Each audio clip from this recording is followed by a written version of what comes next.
오늘 새벽에 대설이 내렸더라고요. 그래서 오시는데 얼마나 힘드셨습니까? 그럼에도 불구하고 이렇게 포기하지 않고 또 눈속을 또 헤치고 올라오신 우리 성도님들, 우리 특별히 오늘 수요 특세에 올라오신 우리 성도님들, 우리 하나님께서 기억해 주시고 더 큰 은혜로 덧입혀 주시기를 간절히 축원합니다. 오늘 함께 보신 본문으로 더 이상 죄를 지을 수 없느니라, 더 이상 죄를 지을 수 없느니라 라는 제목으로 함께 은혜를 나누겠습니다. 아마 이 그리스도인의 삶 가운데 이 죄의 문제에서 온전히 벗어날 사람은 아무도 없습니다. 늘 우리가 죄 용서를 받았다고 하면서 또 이 한 주간 또 우리가 죄책감에 또는 실제적으로 이 죄를 짓고 또 그렇게 하나님 앞에 또 올라오고 그렇게 되죠. 그래서 오늘은 이 죄의 문제를 사도 요한께서 그리고 성경 전체에서 어떻게 말씀하시는가 오늘 함께 보도록 하겠습니다. 어제 새벽에 사도 요한이 우리에게 너희가 지금 어둠 속에 있다, 빛 대신 하나님처럼 또 빛 대신 어둠이 전혀 없으신 하나님과 사귐이 있다고 너희들이 말을 할 수 있으려면 너희들도 어둠이 없어야 된다, 너희들의 삶도 죄가 없어야 된다. 그래서 우리의 죄를 고백해라. 그래야 우리 하나님께서 우리를 다시 한번 깨끗하게 하신다. 그게 1장 9절 말씀, 우리 아마 많이들 암송하시는 말씀이죠. 만일 우리가 우리 죄를 자백하면 그는 미쁘시고 의로우사 우리 죄를 사하시며 우리를 모든 불의에서 깨끗하게 하신다.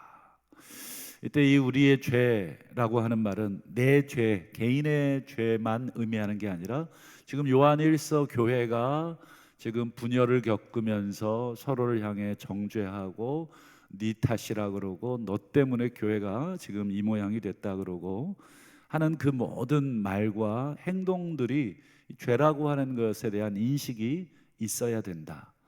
여러분, 우리는 절대적으로 남 탓만 할 수 있는 그런 의로운 존재가 아닌 것입니다. 항상 내 책임도 있다. 그리고 그것이 하나님 앞에서 올바른 태도다. 여러분, 우리 인간의 죄를 하나님이 네 책임이니까 너 죽어 라고만 하셨다면 우리는 끝난 인생이지만, 네가 죄를 졌지만 그래 내 책임이다 하고 아들을 대신해 주셨다. 이게 우리가 배운 이 성경의 가르침이고 또 진리고 하나님의 사랑이었습니다. 그래서 오늘 2장을 시작하면서 사도 요한께서 또다시 내가 이 편지를 쓰는 목적이 있다.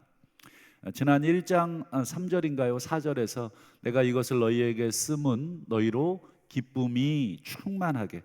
지금 요한일서 공동체가 교회의 분열과 아픔으로 슬픔이 가득합니다. 너무너무 고통스럽고, 그래서 다시 그것을 회복해야 된다. 그래서 기쁨이 다시 넘쳐야 한다. 개인적으로나 교회적으로 기쁨이 넘쳐야 된다. 그래서 내가 이 편지를 쓴다고 첫 번째 이 편지를 쓰는 목적을 얘기했다면, 오늘 2장 1절을 한번 보실까요? 두 번째 내가 편지를 쓰는 목적을 이렇게 얘기하죠. 한번 읽어보겠습니다. 시작. 나의 자녀들아, 내가 이것을 너희에게 쓰면 너희로 죄를 범하지 않게 하려 함이라. 두 번째 목적이 뭐라고요? 그렇죠. 죄를 범하지 않게 하려 함이다. 기쁨과 이 죄에 대한 관계가 있다는 거예요. 여러분, 죄가 있으면 기쁨이 사라집니다. 그러면 죄가 여러분 사라져야 기쁨은 회복이 됩니다. 그러니까 죄와 기쁨은 정반비례의 관계에 놓여 있는 것입니다. 우리의 삶에 기쁨이 없다. 왜 없느냐? 라고 생각해 봤을 때 우리 안에 어둠이 있다 하는 반증이 되는 것입니다. 내가 자꾸 기침을 하는데, 내가 자꾸 콧물이 나는데, 내가 자꾸 열이 나는데 우리는 뭐예요? 독감에 걸린 것이죠. 그런데 자꾸 독감에 안 걸렸다고 하면 병원에 안 가고 약을 안 먹으면 그 고생이 더 오래 가는 것입니다.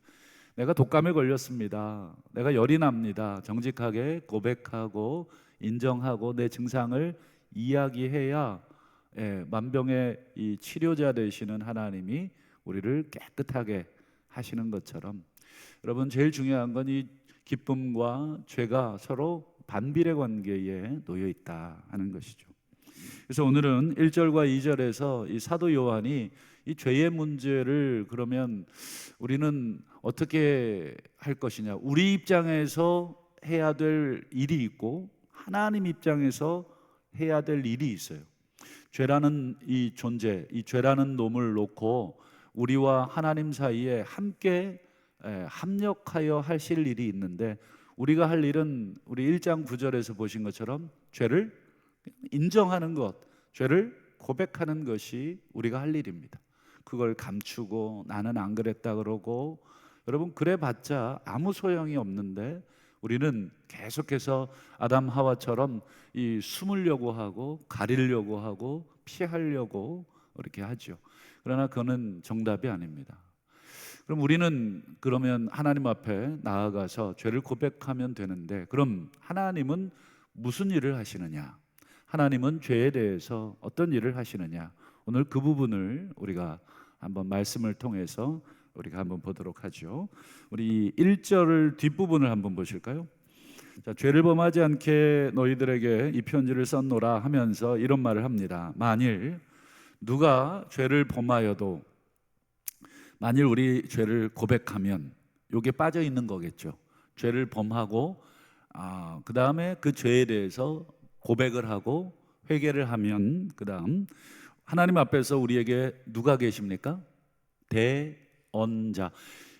왜 이렇게 번역을 했는가? 대언자라고 번역을 왜 했는가? 이게 보혜사라는 단어하고 똑같은 단어인데, 요한복음에 보면은 이제 보혜사로 번역을 해놨고, 요한 1서에 보면 대언자로 번역을 했는데, 뭐 그렇게 번역을 해도 됩니다. 이 단어의 이 원래적 직역을 하면 옆으로 부른다. 이리 와, 이리 와. 혼자 있지 말고 내 옆으로 와. 여러분 죄 짓고 혼자 이렇게 떨어져 있으면 여러분 굉장히 힘들잖아요. 그때 찾아오는, 뭐 요즘이야 뭐 법원 앞이나 뭐 이렇게 가면은 요즘 그런 거 하는지 모르겠습니다만, 어쨌든 변호사들이 명함 주면서 뭐 힘든 일 있으면 연락 주십시오. 제가 곁에서 힘이 되어 드리겠습니다. 이게 바로 이 보혜사라고 하는 이 파라클레토스라고 하는 헬라어인데, 곁으로 부른다 이런 뜻입니다. 한마디로 변호해 준다. 그래서 대언이라는 말이 대신 말해준다 이런 뜻이겠죠. 우리는 법적인 지식도 없고 용어도 서투르고 그러기 때문에 이 대언, 이 변호 옆에서 뭔가 이 전문적으로 법전을 딱 들이대면서 이런 규정에 의해서 이분은 이렇다 이렇게 해주면 참 고맙죠. 그게 바로 대언자가 계신데 누구십니까? 곧 의로우신 예수 그리스도. 그냥 예수 그리스도라고 해도 철석같이 알아듣는데 그 앞에 어떤 형용사를 붙였냐면 의로우신. 그러니까 우리는 상대적으로 뭐라고 표현? 죄인, 뭐 죄로우신 이렇게 표현할까요? 우리는 죄인이고 예수님은 의인이시고 의로우시고, 그러니까 이게 서로 상반되는 모습이겠죠. 우리는 죄를 짓고 지금 법원 앞에 또는 판사 앞에 지금 죄를 인정하고 우리가 죄를 졌습니다. 뭐 시인합니다. 뭐 인정합니다. 이렇게 하고 있는데, 지금 대언자께서 지금 재판장이신 하나님 앞에서 지금 우리를 변론하고 계십니다. 자, 그러면 궁금한 게 있어요. 지금 죄를 인정을 했어요. 우리가 아까 우리 1장 9절에 우리의 죄를 인정을 했습니다. 지금 재판관 앞에 유죄를 지금 인정했는데 느닷없이 지금 변호인 한 분이, 의로운 변호사 예수가 나타나더니 하나님 앞에서 우리를 대신해서 막 변론을 해줍니다. 그러면 변론해 준다고 아무개가 지금 이렇게 한 것은 이렇게 이렇다 변론을 해준다고 우리가 지은 죄가 사라지느냐? 어떻게 생각하십니까? 막 변론해주면 지은 죄를 이미 다 고백을 했는데, 그리고 그게 사실인데 갑자기 지우개 갖고 오더니 쫙 판사가 지워주시느냐? 그렇지 않죠. 변론해준다고 죄가 사라지지는 않습니다. 그러면 어떻게 해야 그 죄가 사라집니까? 죄값을 치러야 사라지는 것입니다. 옥살이를 하든지, 하루에 뭐 얼마씩 계산해서 이 사람이 지은 죄를 돈으로 환산해 보니 얼마더라, 그래서 옥살이 몇 년, 뭐 이렇게 여러분 죄값을 치러야 됩니다. 아니면 그걸 돈으로 대신 뭐 보석금이라는 거가 있잖아요. 그 내 가지고 뭐 형량을 감소받든지, 뭐 탄원서라든지 뭐 이런 여러 가지 이 장치들을 통해서 그 사람의 죄를 용서받아야, 치러야 용서가 되는 것이죠. 자, 그러면 그 죄값을 이제 치를 차례인데 우리 2절을 한번 보실까요? 그는, 지금 1절에 말한 의로우신 예수 그리스도, 우리의 대언자 예수 그리스도, 그분은 우리의 죄를 위한 화목제물, 우리의 죄를 위해 화목제물로, 이게 이제 로마서 3장 25절에도 이 말이 나오는 거예요. 우리 죄를 위한 화목제물로. 그때 주어는 하나님이셨죠. 하나님이 예수를, 우리를 화목제물로 삼으셨다. 여기서는 이제 그분이, 예수님이 주어로, 예수님이 화목제물입니다.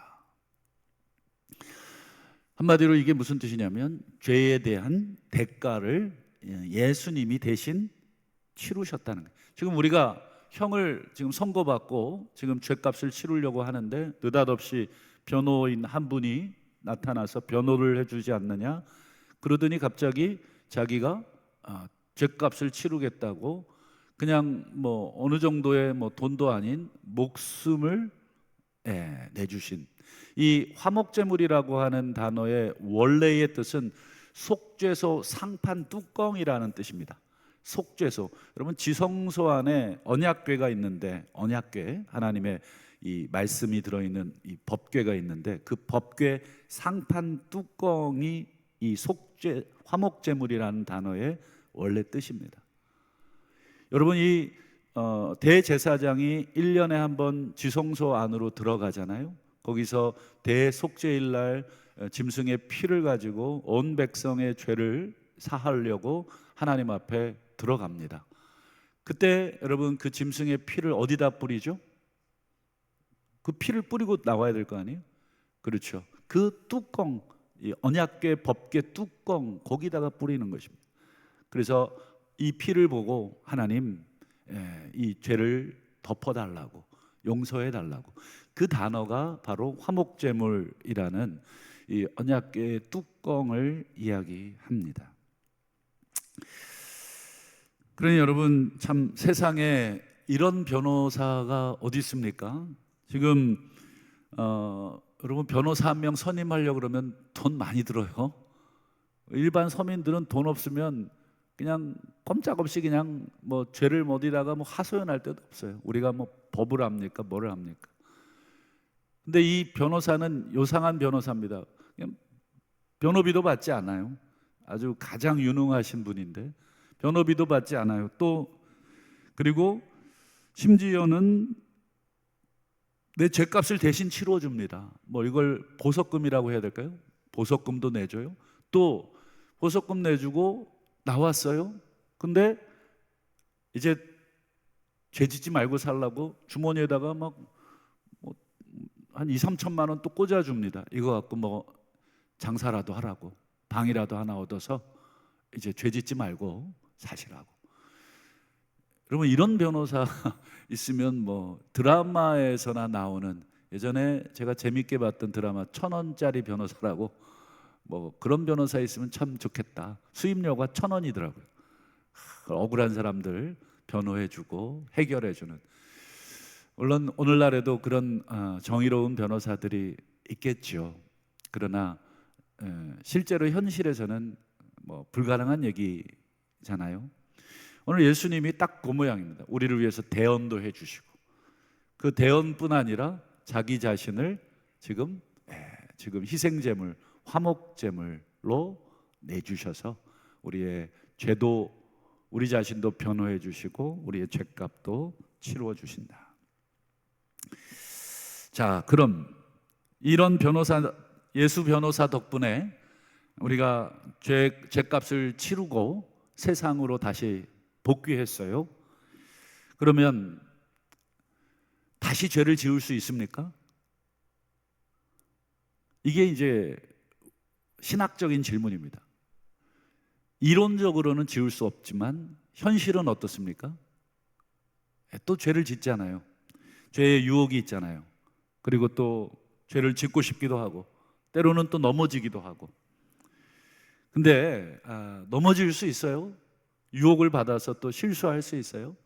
그런데 만약에 이런 생각을 한다면 어떻습니까? 그래, 야, 지난번에도 예수 변호사가 날 위해 변호해주고 대신 보석금도 내주고 또 새로운 생활하라고 정착금도 미천까지 내준 예수 변호사 있지. 야, 이번에 내가 또 그분 한 번 더 믿고 내가 죄 짓자. 그분이 또 짠하고 나타나서 우리를 위해 대언해 주시고 우리를 위해서 보석금에 정착금에 뭐 합의금에 뭐 다 치러 주실 거야. 지난번처럼 또 그래 주시겠지. 그분은 내가 보니까 뭐 얼마든지 뭐 사랑이 많고 뭐 평판도 좋고 뭐 그런 분이니까. 여러분, 그럴 수 있습니까? 없습니까? 뭐 이론적으로야 그럴 수 있겠지만 인간적으로는 어떻습니까? 그런 생각을 했다는 것 자체가 인간이 안 된 거죠. 어떻게 그럴 수 있습니까? 제가 뭐 단순히 보석금, 뭐 정착금 이런 얘기했지만 우리의 죄를 용서하기 위해서 목숨을 내주신 분이시잖아요. 근데 우리가 또 죄를 지어도 예수님은 두 번, 세 번 얼마든지 십자가에 달려주실 거야 라고 생각하면서 또 죄를 짓는다면, 우리 중에는 그런 분이 없지만 죄를 또 그렇게 그런 생각 가지고 담대하게 죄를 지도 걱정하지 마시라.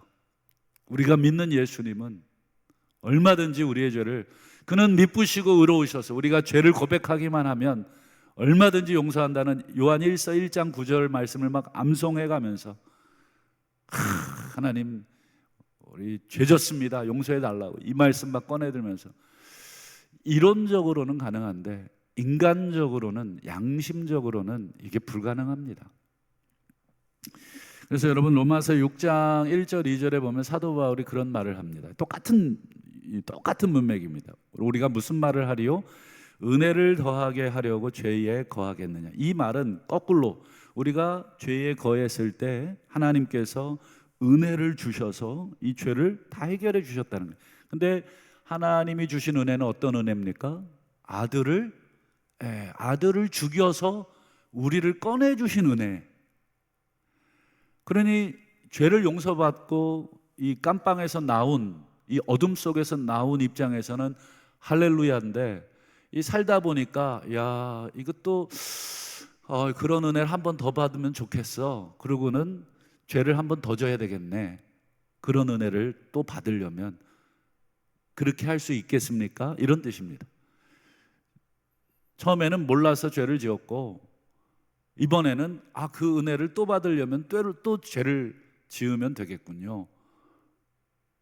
이렇게 얘기할 수 있겠습니까? 라고 하는 질문입니다. 그때 2절이 그 답이죠. 그럴 수 없느니라. 그럴 수 없습니다. 우리는 이런 엄청난 은혜를 받았기 때문에 또다시 이 죄를 짓는다는 것은 이론적으로는 가능할 수 있어도 인간적으로는 불가능한 것입니다.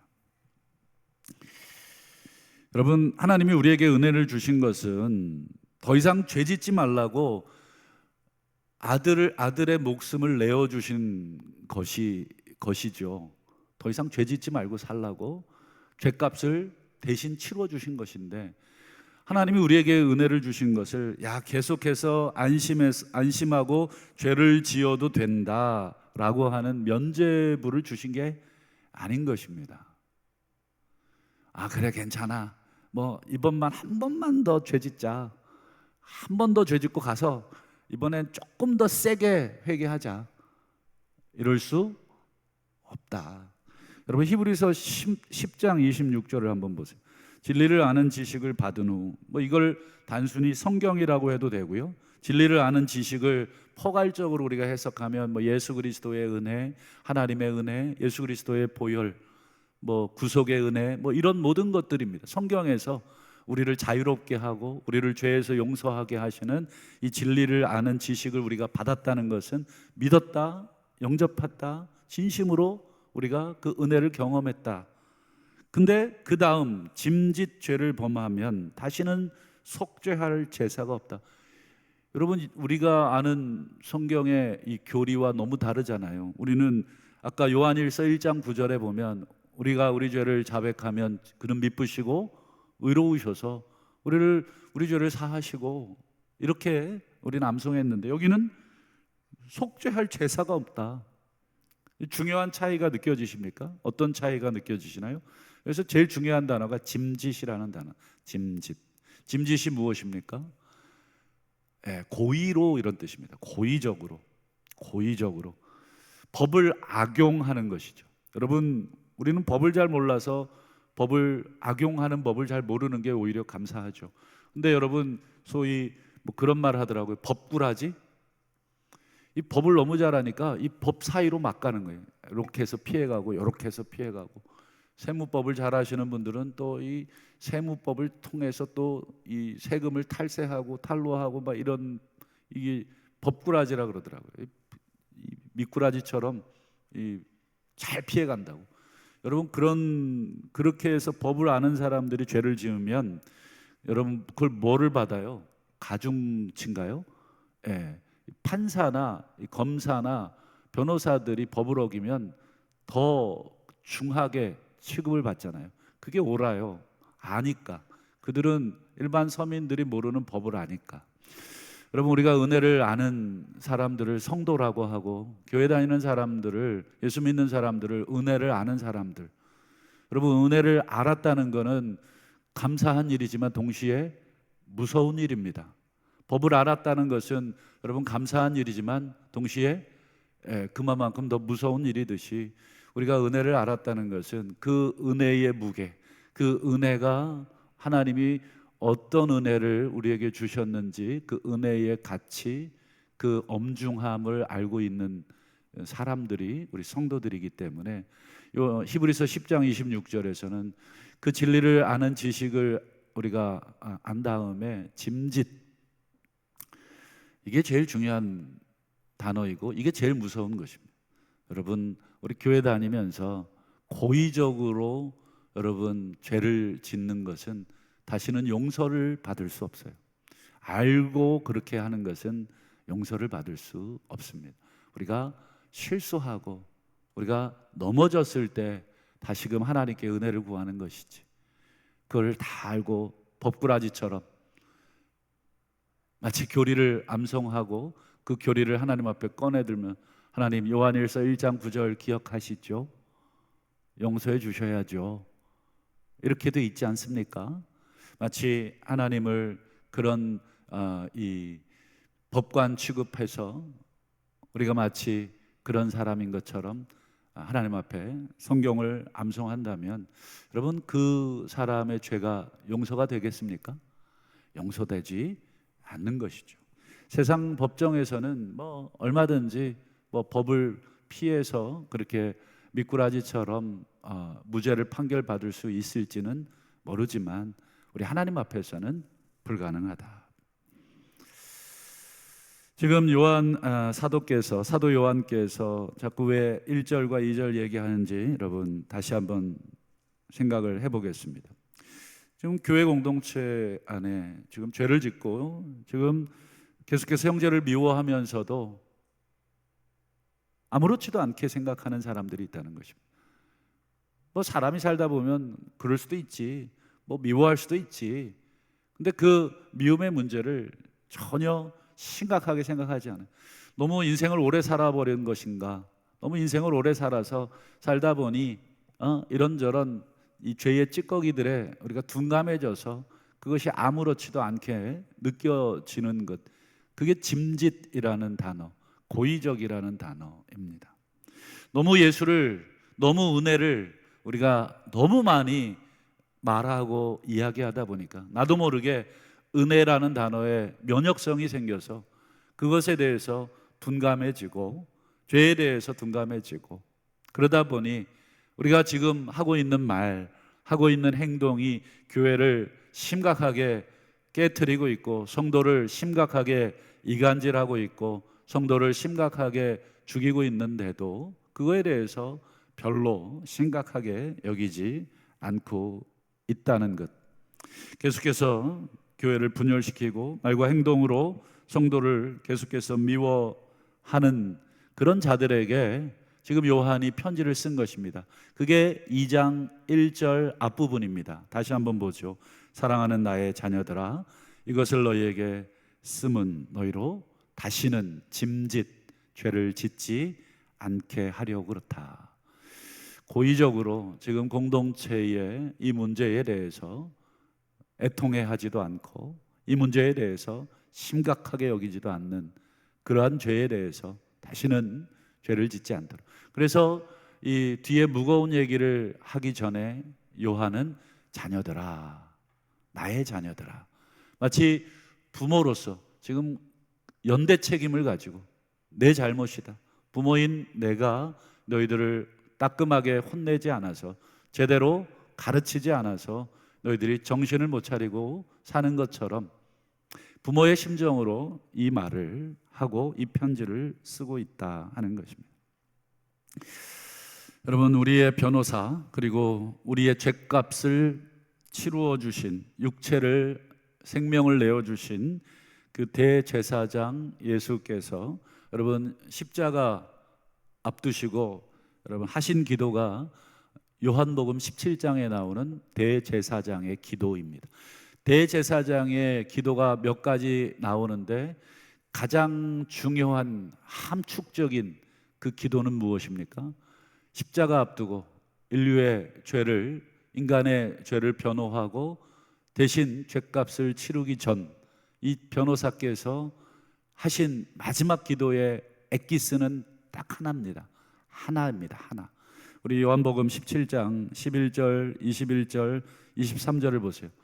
전부 똑같은 기도 하고 계시죠. 하나가 되게 해달라. 하나가 되게 해달라. 하나가 되게 해달라.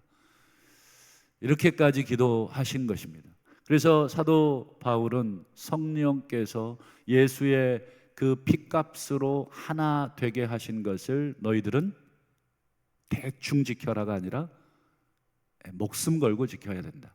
힘써 지켜야 된다. 여러분, 교회를 깰 만한 말 하지 마십시오. 성도들의 관계를 깰 만한 행동하지 마십시오. 우리가 속에 있는 말 다 꺼집어 놓기 시작하면 여러분, 우리 교회 깨지는 것은 일도 아닙니다. 속에 있는 더러운 것들이 우리 안에 우글우글 거리잖아요. 그거 지금 내뱉고 싶어서 그 쓰레기 같은 말들 쏟아내고 싶어서 정죄하고 싶어서 손가락질하고 싶어서 속에서 막 천불이 끓고 있지 않습니까? 여러분, 하나님 앞에서 내뱉으십시오. 하나님, 내 속에 쓰레기로 가득하고 내 속에 천불이 가득합니다. 근데 그건 내 죄고 그건 내 잘못입니다. 하나님께서 그 핏값으로 덮으신 그 교회와 성도들을 위해서 다시금 그런 죄를 짓지 않도록 하나님 도와주옵소서.